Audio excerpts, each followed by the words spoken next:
There's an Ecuadorian association. Yeah, our Instagram is Echa. I think I maybe asked it. Ecuadorian.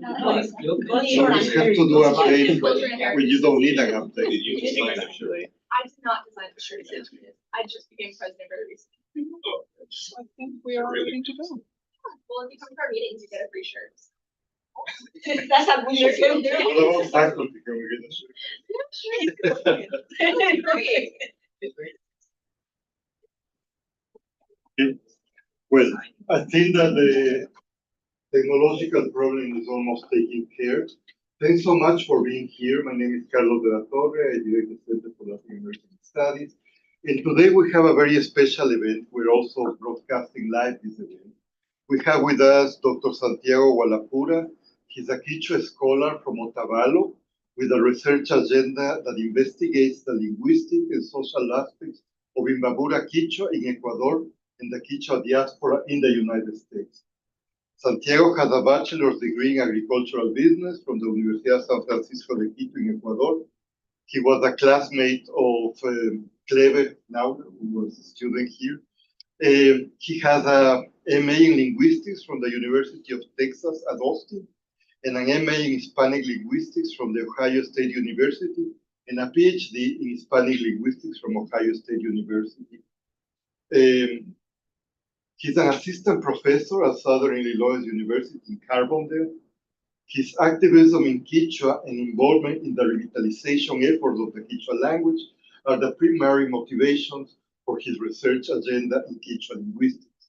He has worked on and published the first Quechua English dictionary in collaboration with fellow linguists at the University of Alberta in Canada. The University of San Francisco, the Quito Press, printed the dictionary in 2018. He's currently working on experimental work on child and adult pragmatic interpretation of quantifiers in Imbabura Quechua and Ecuadorian Spanish in the socio-linguistic study of Quechua in Imbabura and the Otavalo diaspora in the United States. Santiago is fully committed to empowering indigenous people, languages, and ideologies outside the academic world. So please welcome Dr. Gualapuro with a big applause.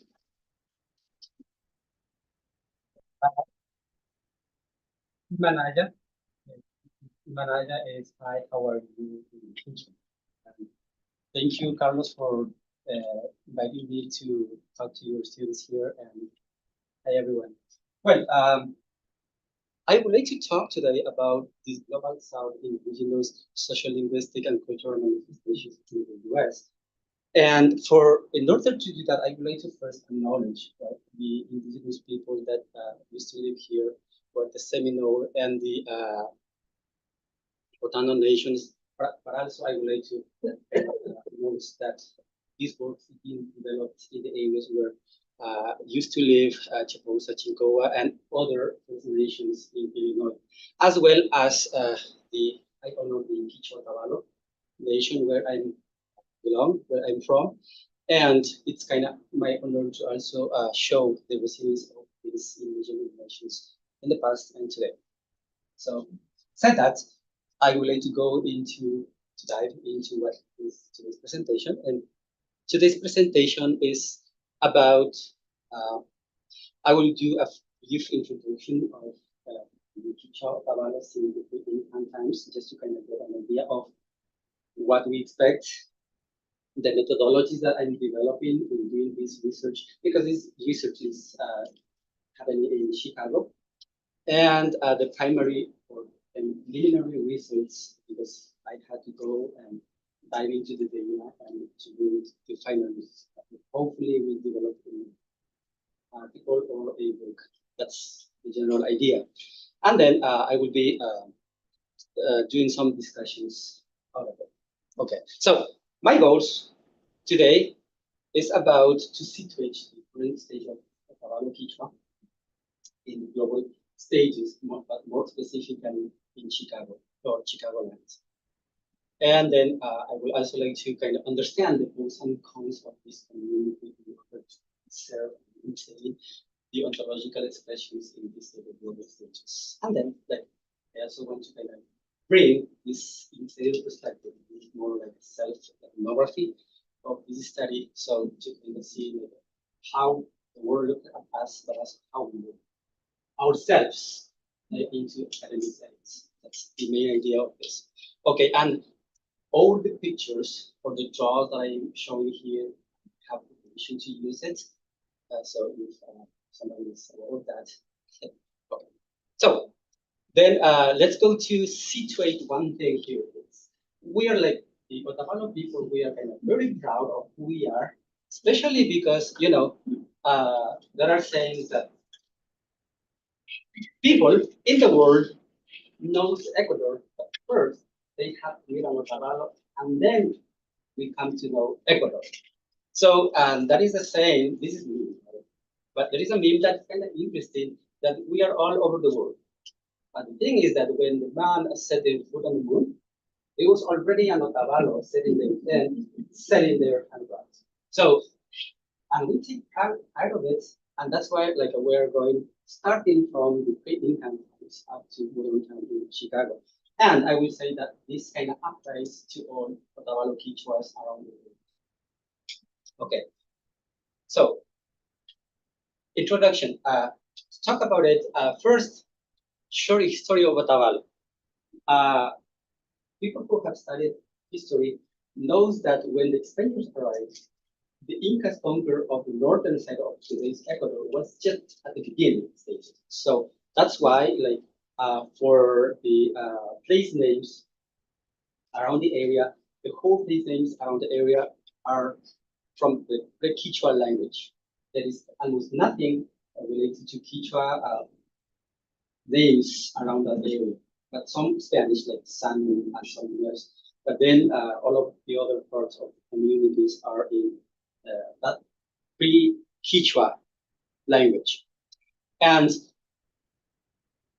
before those times, like Ciesas de Leon, who is one of the first historians about that area, who were the one who wrote the chronicles about the Peruvian area, he said that like that area was a commercial land, that this or the Karangi people, that's what's called then, they used to do this kind of business, trade business with other communities around.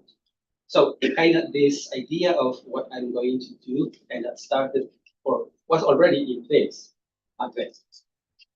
And then during the Incan times, because of that, because you know when people do commerce, it's hard to like get just being conquered by other invasive troops, right? So it was like really hard for the Incas to actually conquer the northern part of Ecuador, and that's why there are histories about like how the massacre happened at the limits of the Incan Empire in our region. So, and in the Republican era, or we can talk this about what is now Ecuador, we have also been this type of businessmen in general. The indigenous people from Otavalo are known as businessmen. That's why like, the meme shows that like they already set up their tents on the moon, selling their stuff. So that's for the short history of Otavalo as Otavalo people. So, and how we can see this is because of the language. We don't use our own language anymore, but we are identified with Quechua as our indigenous language.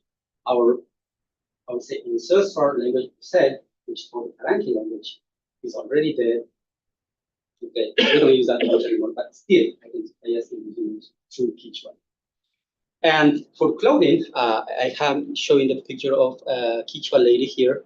That's like a very traditional for a woman, and I'm not very traditional, but I'm trying to show that my pants and my alpargatas are those that we use in Otavalo. And nowadays, I would say that this is more common for like ceremonies, presentations, and things like that. In daily life, older generation, they still use it, but younger generation, not much. We are, you know, acculturated to the dominant culture. We use jeans or other type of pants, shoes, things like that. So, and one of the main things that I would like to talk is about what we call vida más allá, or life quest. You know? And beyond that, again, also bringing this idea of pre-Incan times, pre-Incan trade business up to today's trade as a Otavalo. Okay. These are pictures of all Otavalo people. Like, I think this is in the 1950s, 70s. And just going here, the what we call the Mindalay idea, the term of Mindalay is this: the people who do commerce, who trade. Okay, so that's from the pre-Incan Mindalay. During the Incan times and in modern Mindalays, which differ a lot from those past Mindalay activities. So for that, like for modern Mindalays, right now this may be a picture on the picture down here. We have some people might know this guy here is Mario Moreno Cantinflas, you know, and some Otavalo already met them, and this boy, now maybe 50, 60 years old, was like one of the first ones that Cantinflas is the good father of this. Okay. So the idea is that on the 70s, each Otavalos were already in Mexico. Okay, so this is kind of to show like how the movement of this tribe in LA life was kind of coming up to today. So now we kind of tend to talk about more like universal indigenous. So in that sense, that indigeneity is not just restricted to this land, right? Indigeneity is more about identity, and wherever we go, we also bring that identity with us. So here in the U.S., we still teach Otavalo, and we try to maintain the most of it of what means to be a teacher Otavalo through language, through other cultural manifestations and things like that. So, and that is the moving beyond the ancestral land. And there are stories about this, that the first Ecuadorians of these Otavalos outside Ecuador moved to Colombia. And there is a good sized community of Quichuas in Bogota. And they do have like a Quichua community there, a well-organized Quichua community in Bogota. And then crossing the pond was the next step, first to Spain and the Netherlands and Belgium, that area. And now I think they are all over the place. And then like later on to North America. And that's the life quest, like vida más que. Then when we see that, like here we have on the top picture there, we have this manifestation of one musical group from Otavalo that they do Quichua music, and they live in Japan, and they do concert throughout this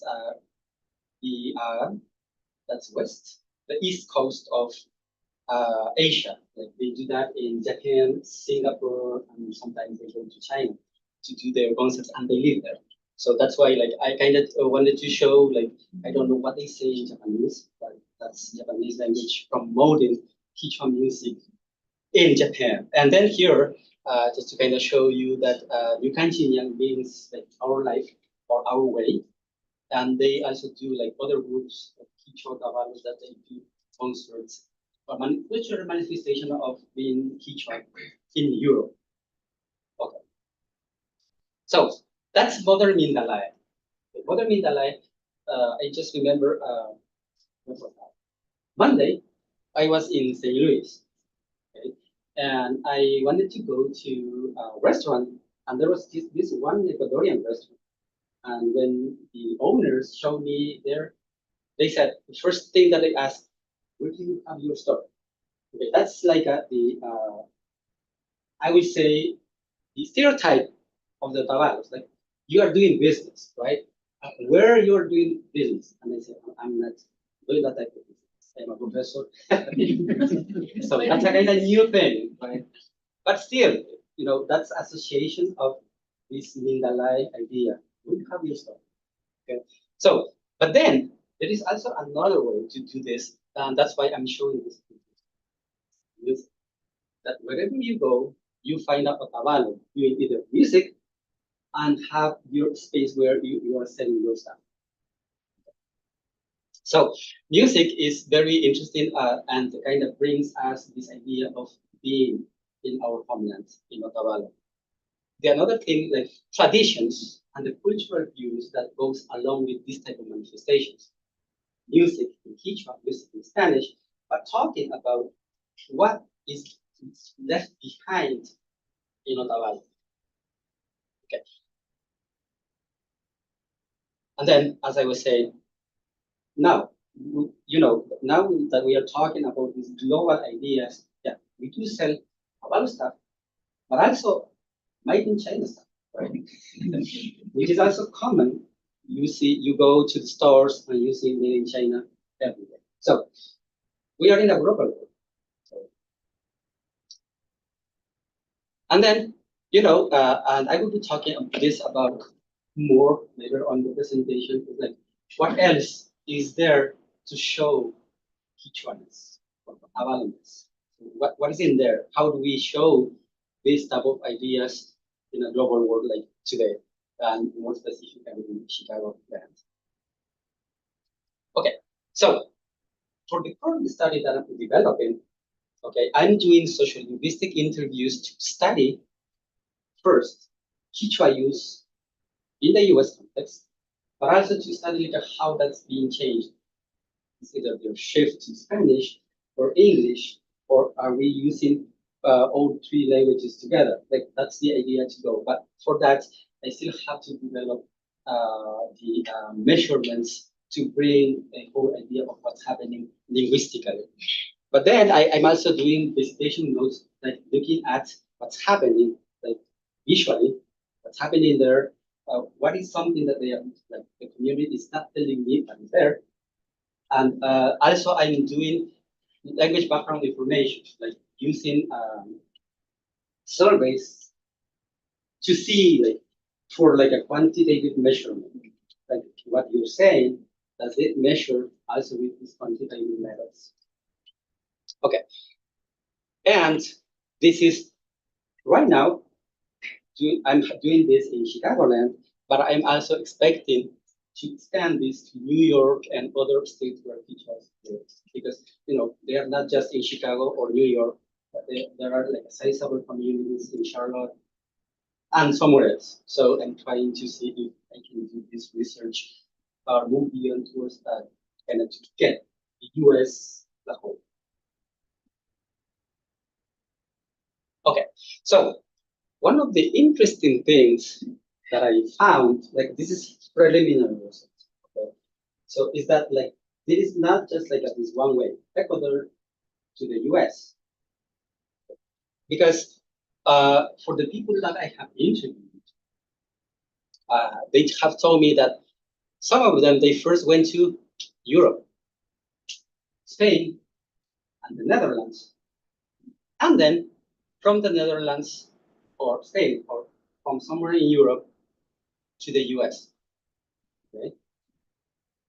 In other cases, they have said that they first go to Colombia, which is obvious because we are bordering in the north with Colombia, but also some of them have gone to Venezuela, okay, and then to Europe, or from Venezuela to the US.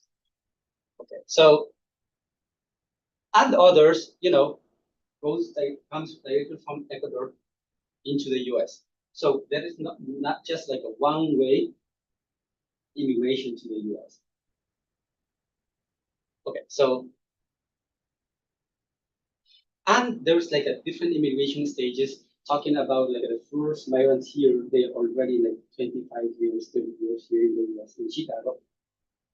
And they do have like the first generation that was born here in the US, and they are like 25 years old right now. And they are like more like the US first generation here. And I have seen them, some of them have finished the university degrees here in the US. So that's kind of the first generation. And others that they are here for like a 5, 10 years. And some of them that's just like thriving right now in this massive immigration into the US in current days. Okay, yeah. So, and I would like to show like the pictures that I'm gonna show today is like a kind of showing what they are doing to keep this Quechua identity as a code in a community. For example, the picture here shows this is 2023. It's not a picture there. Yeah, but it's 2023. Okay. And this picture is about this manifestation to the Dia de los Muertos. That's a very Catholic thing. But then in Quechua land, this is called one day, like a kind of idea to go and celebrate those who have passed previous than us. So, but also this Quechua identity, in modern Quechua identity, cultures change, but we change. But then, like, because we are in a cosmopolitan city like Chicago, that also has changed. Then we do have this intergenerational variation in identity. In general, like parents are trying to do as much as they can in order to preserve the teacher identity, in order to transmit this teacher identity. But as kids growing up, they have this input from their classmates, from their peers, about like this other side, right? The Chicago area, the US, but also this global mix that's happening in a cosmopolitan city like Chicago. In other ideas, they do feel Quechua, but also like this kind of global citizenship, that you are not from original, like your parents are not originally from Chicago, but from Ecuador.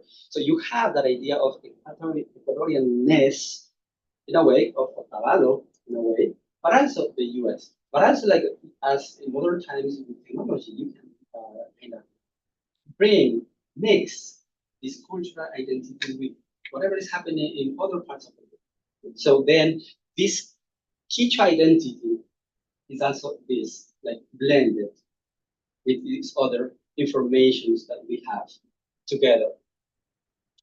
I'm talking about Quechua language, which is like my specialty on this. Sadly, I would say that the first generation, they do speak Quechua, some of them, because, Quechua as a minority language in Ecuador has been discriminated.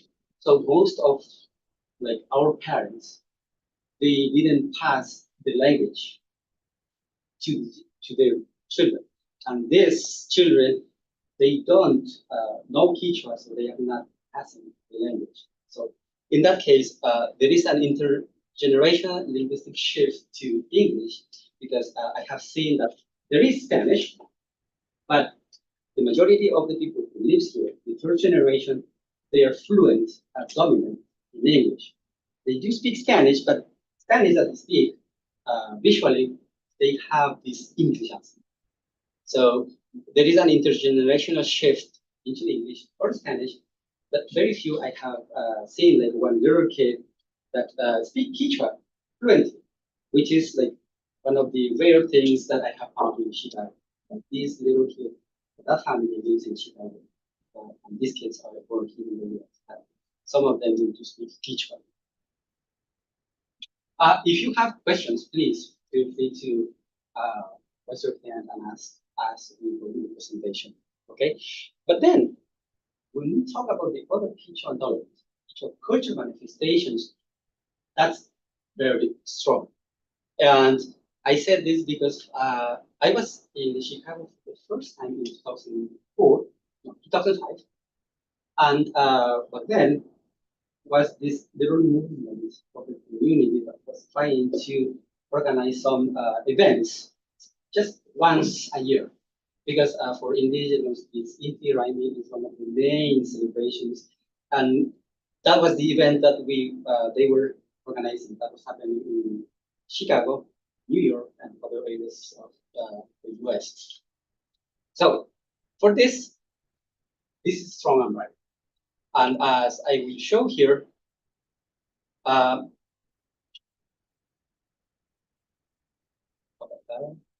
here, there are some pictures about what they are trying to do. Like we do celebrate. This is from last year. The first picture over there is from last year, 2023. That there was this big celebration of Inti Raymi, in which they brought like musical groups from Ecuador or from Europe that they came to perform traditional music in Chicago, like a normal concert, like celebration for that. And thinking about that, right, this blended culture that we're taking something that belongs to the land, but also something that this culture offers, which is to kind of show this modernity that we also have concepts, right? Then they do practice, they do sports, right? Soccer is one of the main characteristics of that.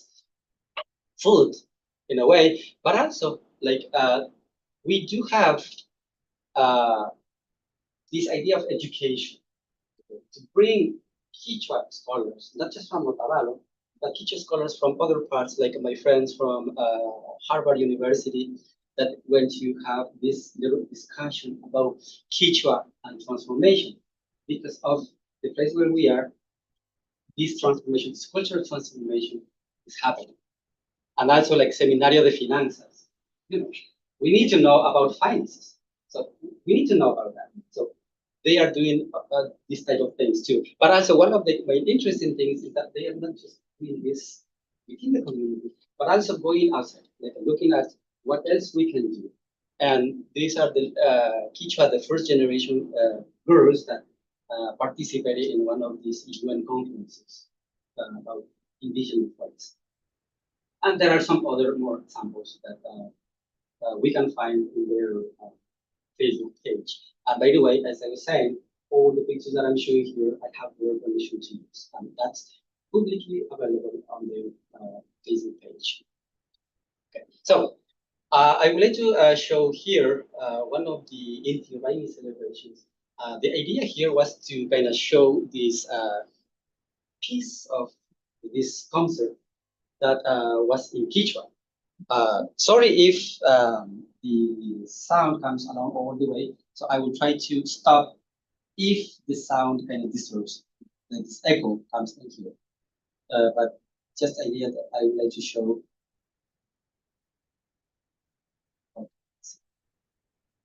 Hopefully it will work.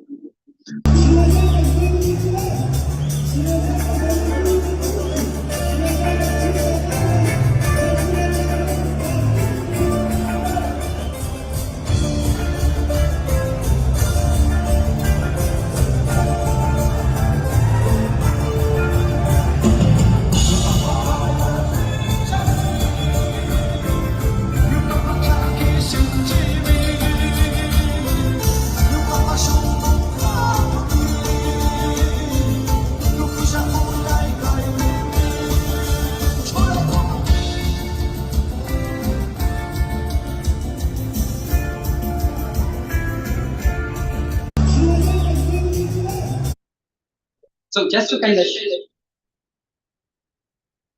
show like what's happening in there, right? That we do also celebrate our traditional festivities, but also bring this modernity into these celebrations. And when we see here, like for example, on the picture on the top, that's the Quechua community in Chicago as they are performing their musical group for that event, for the Inti Raymi. And also down here, we see that there is this Quechua manifestation, the Chacana or the Indian cross, but also this spiral representation of life. Like we don't represent our life linearly as we do in Western culture. Kind of start here and finish here, but more into a spiral way. So, and for all celebrations, there's a Yachak, people who know more about this stuff that kind of set up this type of manifestations that just to show that that is a Quechua celebration. I would like to dive more into it, but that's not my area, these cultural expressions. But it's kind of interesting to understand what's happening in there.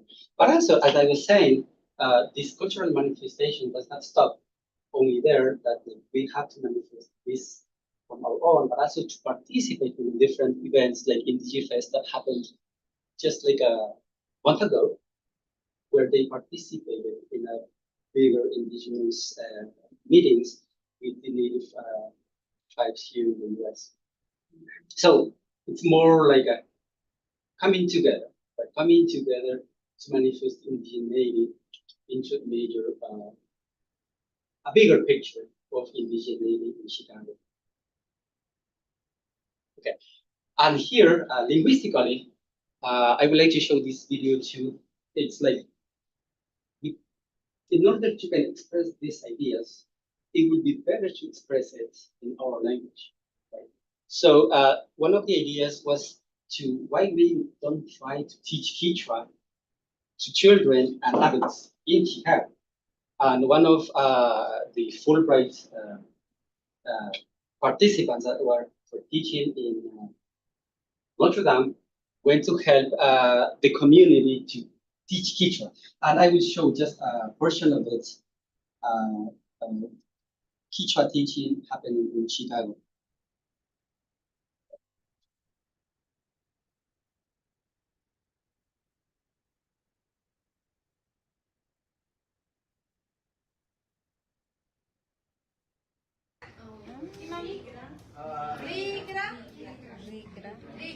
Sumak.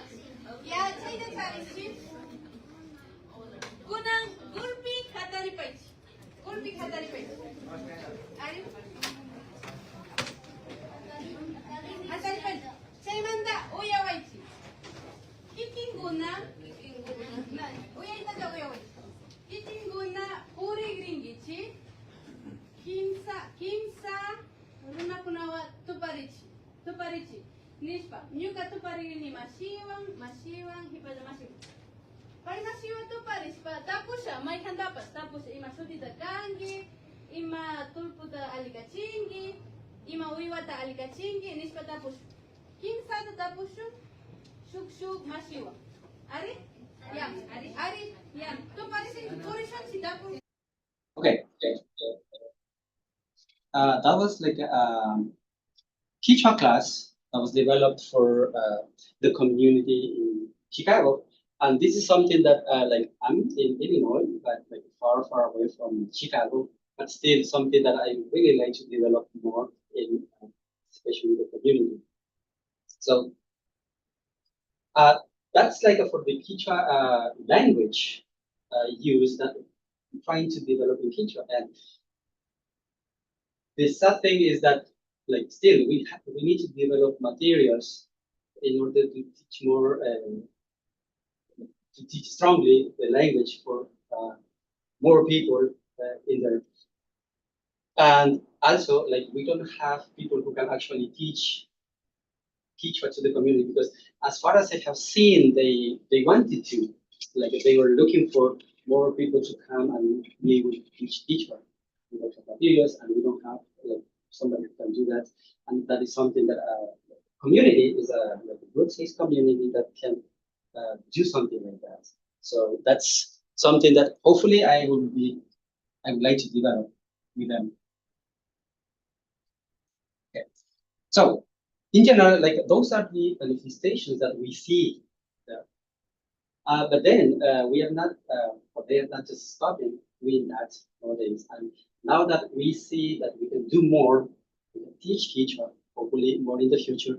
But it's also like, we are here already. So what do we do now? It's to build that identity in Chicago. And during the interviews, like, some of them, or most of them, have said that the main idea to be there and why they are doing this is because they want to translate what's the meaning of being Quechua there in Chicago, and how we can connect the Quechuans in Chicago, but also to see like what's happening in Ecuador. And why is this important? Because, you know, in Ecuador, the language and Quechua, we said Quechua people all over the place, we are discriminated, and that's something that I would like to say it. But then, because of that, the linguistic use of the language is not there anymore. like we are losing the language. One of the examples is that like right now that I'm explaining to some of you outside, we are looking like I'm trying to work with children, teacher children, to study pragmatic interpretation. I won't too specific into that, but we've been doing this for like 3 months, and we needed like 60 children that speak Quechua, 5, 6, 7 years old. It's been really, really hard to find 60 children. Okay. And because of that, like doing something here also affects what's happening in Ecuador.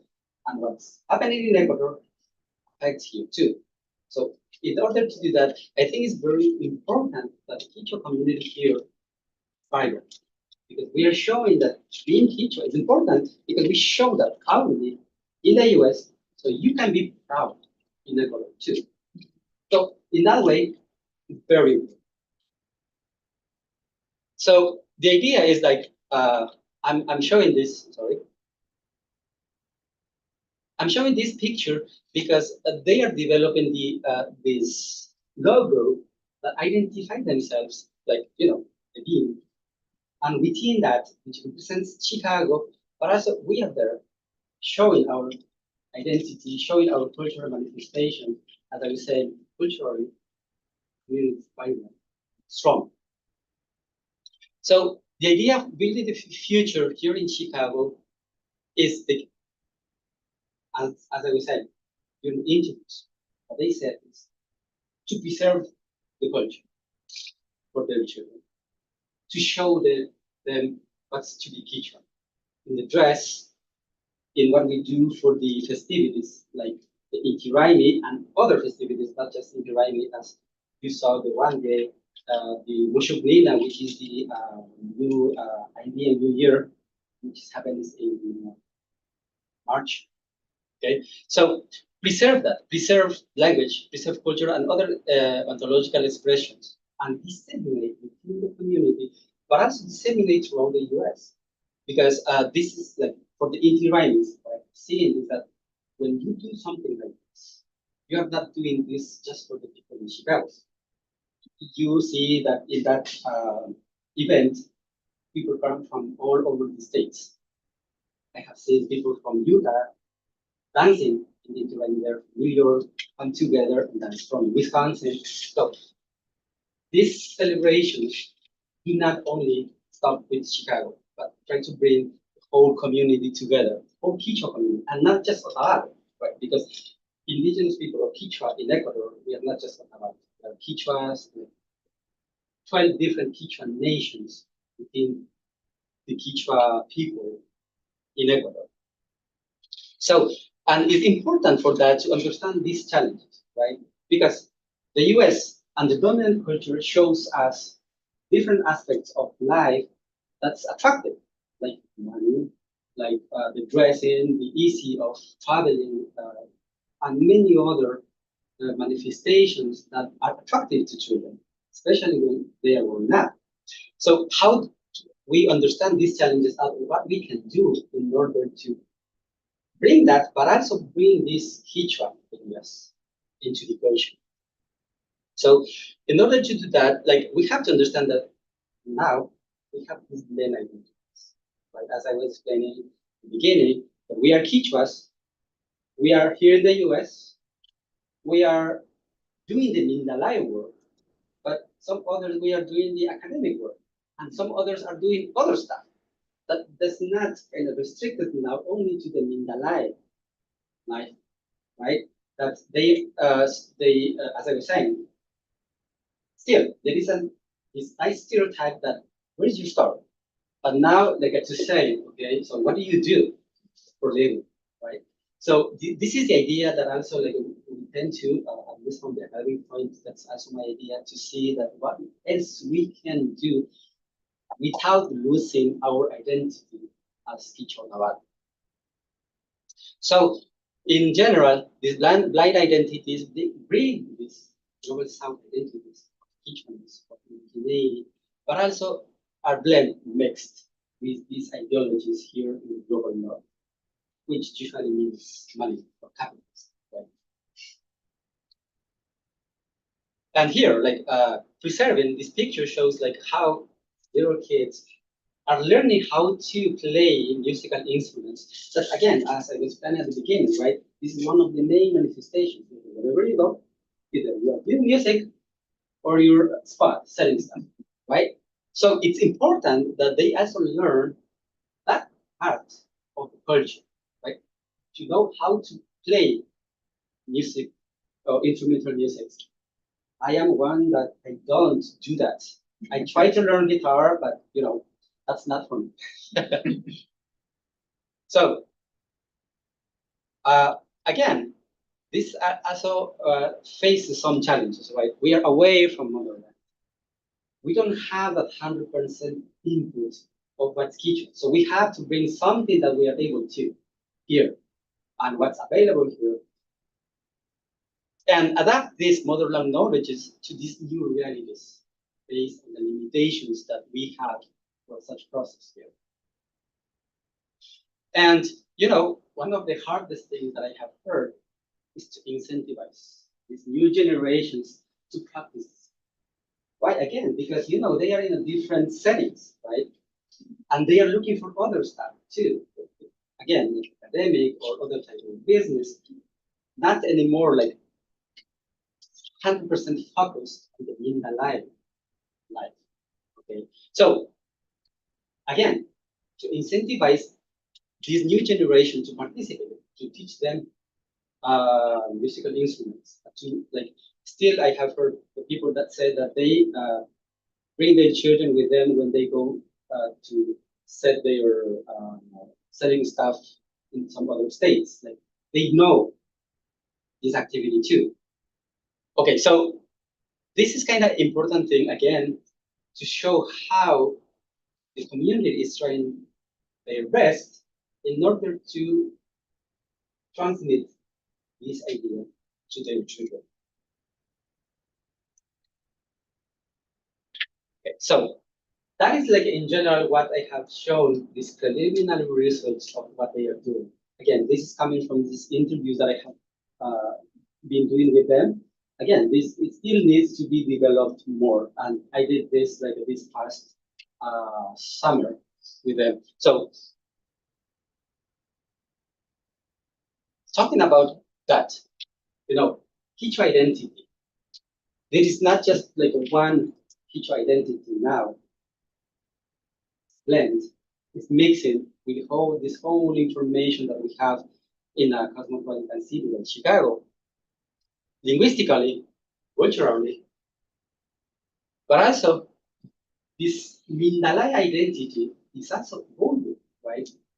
The older generation still practice, like almost 100% of them, they do that, the Mindalay activity, which is like, again, send their stuff into these fairs or set their tent or like build this business idea through this Mindalay activity.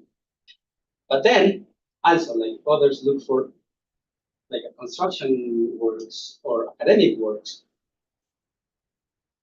And this also means like integrating into this mainstream Chicago or the US identity per se. And well, something that might not represent that, but Vida Mascai is like life quest. Also maybe to think about that, the understanding of this American dream is maybe similar for all of us, but also differs in a way that we try to get into that, right? So that's why I put there like in parentheses that we can say that this life quest also here, for those who are here, is also to kind of bring this idea of American dream into us. Okay, so, but I would like to say more. Okay. Okay, so, we are trying to preserve, like this is like not really a traditional dress as it's been in Ecuador, but blended again to show like what we have here and how we can interpret that. And I think it's really important how children know what their dress codes are, starting at that age or even earlier. That's like a very traditional modern Otavalo dress for women, and again, this traditional dresses for men. Okay, so in that sense, not all of the Quechua Otavalo, yes, cultural manifestations are there, but the community is trying their best to keep that alive, right? As I was explaining, like transmit that to the newer generations. But there are different levels. For cultural stuff, it's very strong. But when we talk about that in the linguistic aspect, that's a challenge. The process of assimilation in such stage is like, something expected, but also is underway with new generations of teachers. Okay? And then this community, one of the things is that the community has been really open to discuss what's happening with them, especially because I also feel myself as a member of the community because I'm really not. And I would like to really say thank you to them for their openness in sharing their ideas on what we need to do in order to preserve all of those identities towards the future. So I would be really thankful. I'm really thankful to the community for that. And I hope that some of them, I think they are watching the live video on YouTube. So that is in general like the preliminary ideas or reasons that I have found, and I hope that that information works on you, like how indigeneity is coming to the US, at least specifically for Otavalo. I do not know like what's happening with other communities, other indigenous communities into the US, but from Otavalo in specific, that here there's a community. They are strong in their cultural aspect, and it's kind of open to work with academics in general, or at least with scholar community, and that hopefully I will also be able to participate more in order to preserve this type of teaching ontologies for the future.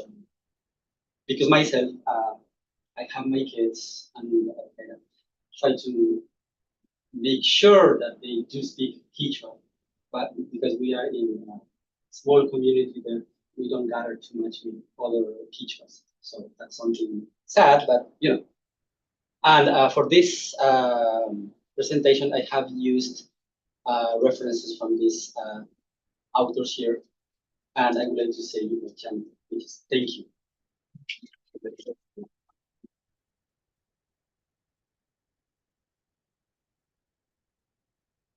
Good comment. Especially in terms of the Quechua are originally from Ecuador, but now that they are living here in the US, where's the connection that they are having with other native indigenous groups that are in the US? So are there any kind of connection? Are they involved in anything that we are? How this process?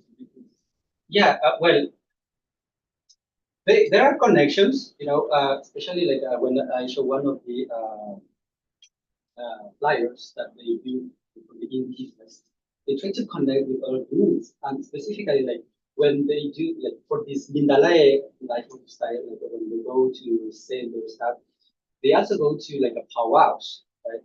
When you see a powwow, usually you will see an Otavalo selling their stuff in a powwow. Okay, so that's what I mean, right? That Otavalos do that. Yeah, I saw that in Kansas. Yeah, that's one example. If a powwow is there, you will see our Otavalo saying their stuff in there. So in that sense, they are in communication, but culturally, like for exchange ideas, I do not know. So that's a different aspect, but they are in connection. But like for Chicago and the areas, I think for this kind of events, they do. I think it was you. I learned like Añay. I don't know, it's a different word. Thank you. Añay. Yeah, Añay is more Peruvian. I have heard okay. a lot about that Añay in Peru. But in Ecuador, we say pay or Yupaychani, or in Spanish, gracias. Okay, so I'm a PhD student here. I'm studying linguistics. I'm interested in, I have two questions. The first question is, if in your studies you have found some media language sequence too, or if you haven't found about it. You want to answer the second question? Yeah. Okay, and the second question is in Chicago or in Ohio, where you study. Are there more academic, more people who are interested in working on linguistic policies related to how to combine all those languages that we have referred to? Okay, yeah, for the first part about media lengua, Quechua in contact with Spanish, there are like a kind of structural combination of these two languages. We kind of speak this Quechua in a media lengua style, but not per se as the media lengua as we know in the papers. But, Quechua and Spanish, we do have this Quechua linguistic structure, but with Spanish borrowings into it, or like code mixings between the spoken Quechua. Yeah, we do have that. And second, I think there are other students that they are doing this research, linguistic research in Quechua. One I know that one is starting their doctorate at UT Austin, and other people are doing MIT. So there are some Quechuas who are doing this linguistic study of Quechua. And the request is I may have your contact information at the end. Sure. Because I want to talk about the Quechua community in Bogota, Colombia. I work with them. I don't know, but why they say the Peruvian version of thank you. Language is like that. I think what we're trying to do is this unify the Quechuas, right, for the writing purposes. So some of them, like Anyay, is in the dictionary. I think they have it in the dictionary as thank you, but also you by channel. So you have access to Anyay because of the dictionary or some stuff, because even in Bogota, the Quechua community there is not connected to the mother. So you don't have that input all the time, the linguistic input that you can use. But for what you have to use what's available, right? So I maybe go start. Okay, go ahead. So you mentioned a need for more materials in order to teach the language to universal language. What kind of materials would you like to develop to properly convey that? Just for context, from the coast, we don't get a lot of Quechua input, but the elegy to Atahualpa's death was it's this sort of like tale, like mourning Atahualpa's death, and that was used to teach us in Peruvian. Is there any equivalent to it? I do not know that information, to be honest. For what materials we need, like basic materials that to develop, like for beginners, like to have like a book or something, teach grammar in English, materials to develop like for current stage, right? But to talk about modernity in Quechua, to talk about like not just to teach basic vocabulary, but to be able to use that in a conversational context. So more like Quechua community class. So something that can be in paper, but something that can be for modern world, like modern technology, to develop apps or online classes for speakers. But I think for language learning, it's good to do something online, but if that's like really face to face, because you need to practice language. Do the Quechua people practice their indigenous religion? Because the Utah Raimi is an Incan song festival. I don't want to say like religion like that, but manifestations, because for religion, as far as I understand, most of them, or most of us, are Catholics, like 90% or something. So something like that, or Christians from these different denominations. So, but yes, there is these manifestations like the one day for the Dia de los Muertos, in Indian New Year, the Pauca Raimi, for the which is like the florecimiento, same. Inti Raimi, Parcui Raimi, or Koya Raimi. So there are indigenous rains that has to go with the solar equinox and solstice. Okay, and these ideas like we are not in Ecuador, but for agriculture stuff, you would have to know the moon cycle. You know, they like older generations, they do know when to cultivate, when not. I do not know.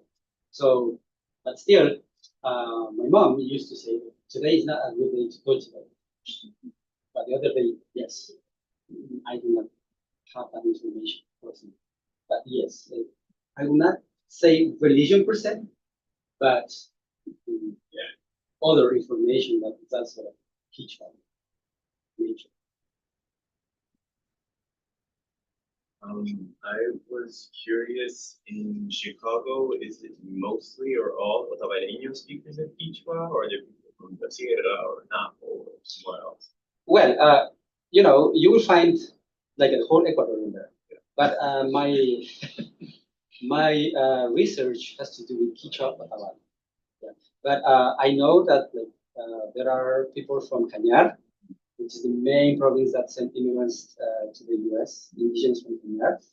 I've seen people from other parts like Cotopaxi. I have seen people from there. But my research focuses on Quechua Ottawa.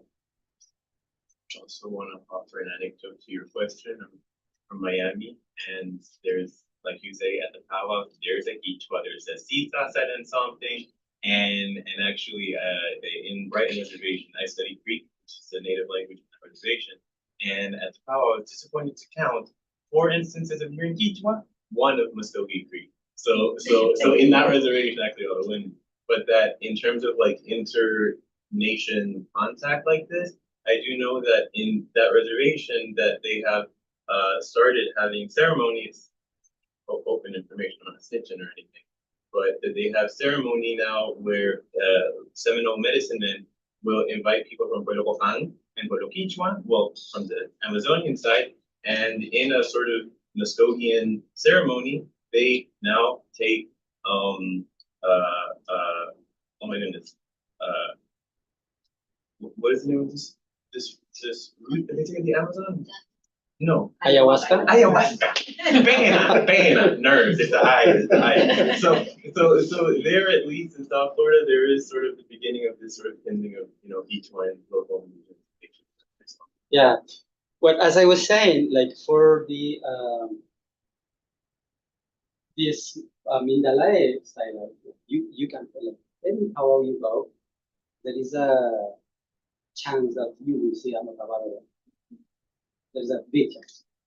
But again, I haven't seen myself this type of cultural communication with these communities. I'm very sure there are, but it's just me that I haven't seen. You have to come to Probably. I know a guy. Yeah, like the US is big, and I'm very sure that in other states that's happening too. That's just me that's not aware of that. Well, thank you for the presentation, Santiago. I have kind of a question. First, you showed us at the beginning the picture of the dress, like hat, this big sample. So I'm curious if you have older picture to show how they dress, or just. I personally don't have that, but those pictures in black and white, those are the first ones that are available. And I know that there are videos of Otavalos from the 1920s in those like black and white videos that somebody from Europe did, and showed like how they used to dress. But for what I know, the pants, like these white pants were this, we call it mukiti calzon, like a huge, and up to somewhere here, okay, and these big hats. But that has changed. Like modern Otavalos, like they dress like me the pants, but we use the ponchos, which is the one that we are in front of. So I don't do that. So that has also changed. But I know that those videos are there. I'm very sure there are pictures, flags, so might have some in Ecuador or in other universities might have, but personally I don't. Yeah, that's I was thinking. Like we sometimes think about fear, yeah, and in the word, it's hard if we're not in isolation. And yeah, Yeah. the way that you discuss some part of your presentation. Can I ask this? I don't know. if Sure, you want- go ahead. Okay. What do you think is the most the bounding characteristic or feature in our research about the culture? So, what bound? You know. Yeah, for the interviews that I have done, is that children are aware of Inti Raymi more than other stuff. That when is that going to happen? Why? Because they do see that like they have families in other states. This idea of connection that when is that going to happen? Because some other people is going to come, right? So the Inti Raymi is like this cohesion activity that kind of brings everybody together. But the idea, as they have told me, is that we don't want to have only that as this connection point, okay? But something else, and that's why like the idea of developing this kind of community where on Mondays let's go play, let's go organize something, let's do this food gathering, things like that. That you don't have to wait until Interaimi to gather together. Let's do this in a more like community style, like as we usually do in Ecuador, right? So that's something that I hopefully answered your question. But then, like linguistically, older generation, some of them speak Quechua, but not some others do not. So the idea is that right now, this is also like an ongoing thing that hopefully we will also have other stuff that connects to this indigeneity. But again, indigeneity does not stop doing this stuff, right? Indigeneity is more than just these manifestations. Is that you feel yourself part of the community and bring and join and share your ideas, your things with the community because you feel part of it.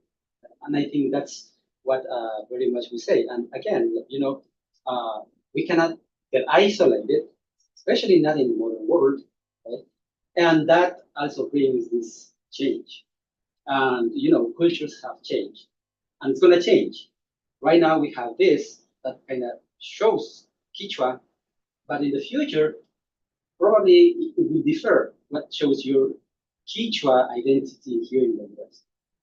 In Ecuador, the one thing that I would say that it's in Ecuador, you don't need to be Quechua, you are just there. You are the people there, right? But here, it's different. In a way that you need to kind of come together to show that. So that's I kind of. I think you kind of answered my other. I was thinking about the ontological process in of academic. How do you see that? I don't know if it's overlaying what you already said. So these interactions between the community, yeah? Or if you see some ontological characteristic that is more like bounding, and I think you already said.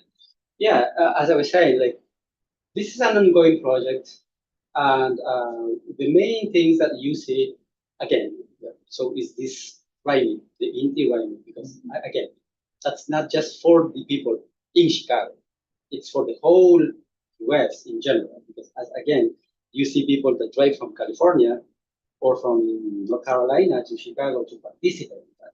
So this is the attractive one.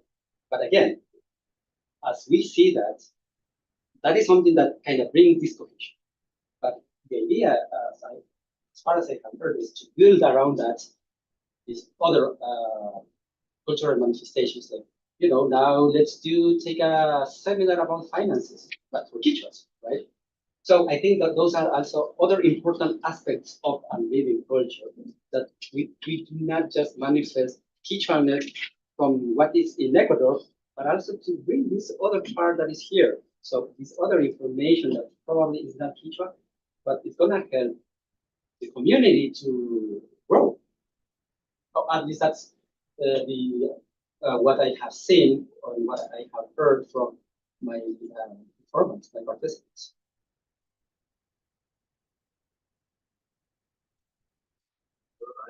Thank you for this.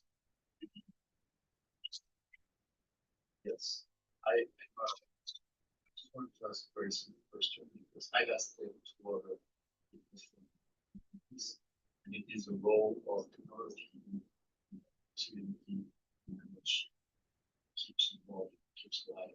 Because one may think that some information technologies might work against the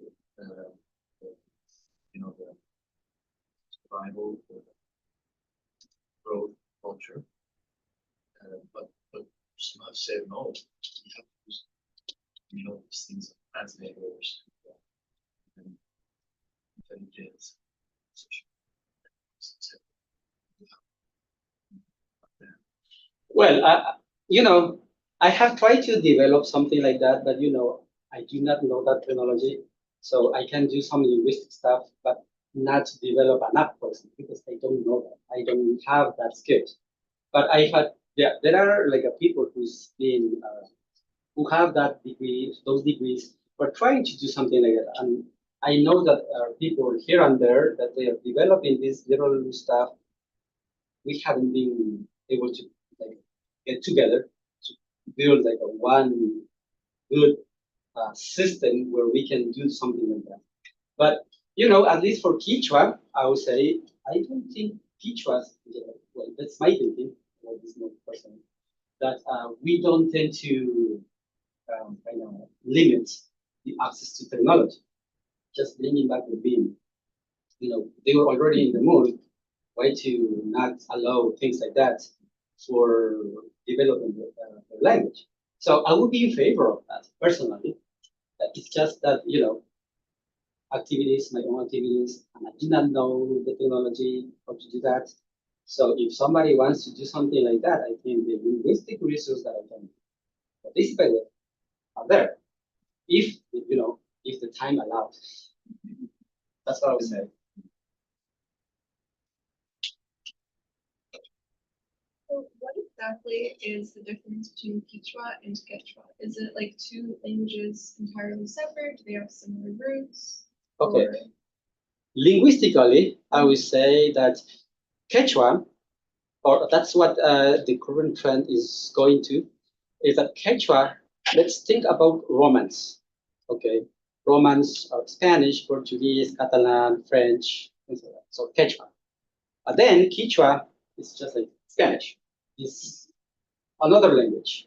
And Quechua in Peru, there are like multiple variations in Quechua Peru. So they do have also again, they are the Portuguese or Catalan, just to kind of put an example. But yeah, so we think about Quechua as a Romance, like this family of languages. Inside that family of languages, Quechua and the other Quechuas. And Ecuadorian Quechua is like this one language with variations, like other varieties within it. Because within Ecuador, as far as I understand, there are like three main variations, like Quechua Imbabura, the Central Quechua, and the Amazonian Quechua. Because Amazonian Quechua is different. That's different. The Andean Quechua, somehow we understand each other, except one. But then Amazonian Quechua is different. Because the only word I know is chuchak, which means. Oh, you will drink a beer and get chuchaki.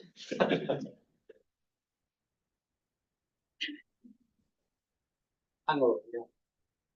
You drink beer and get chuchaki. So you said that there's one dialect that you don't understand between. Well, it's different, I would say. It's different. I do understand easily Quichua from Central Quichua, is called Quichua Chimborazo and the whole variety around there. And I do understand Quichua from Cañar, Quichua from Saraguro. Some of them they speak Quichua, but I have a harder time understanding Quichua from Salasaca, and a harder time understanding Quichua from Oriente, Quichua Amazon. That's harder for me to understand. So I mean that the variation is higher in that Quichua. Well, Dr. Gualapuro, thanks so much for your talk. Thanks so much for coming to the Center for Latin American Studies. And let's say goodbye to him with a big applause. Thank you for coming. Next Friday, we're going to have a colloquium by Dr.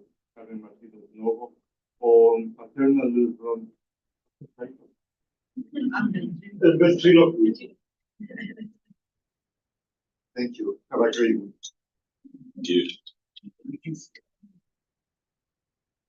And thank you for your picture.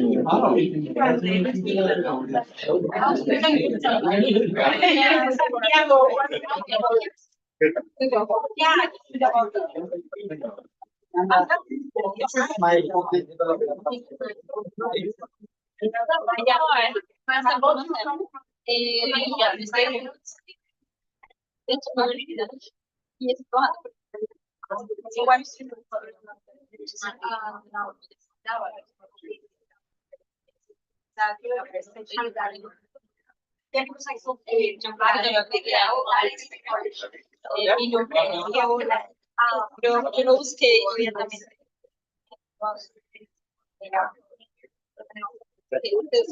Ya fue y lo llegándose con la desconexión y podemos. Muchas gracias. No le va, doctor. ¿No está? Yo estoy por una gama, profesor de...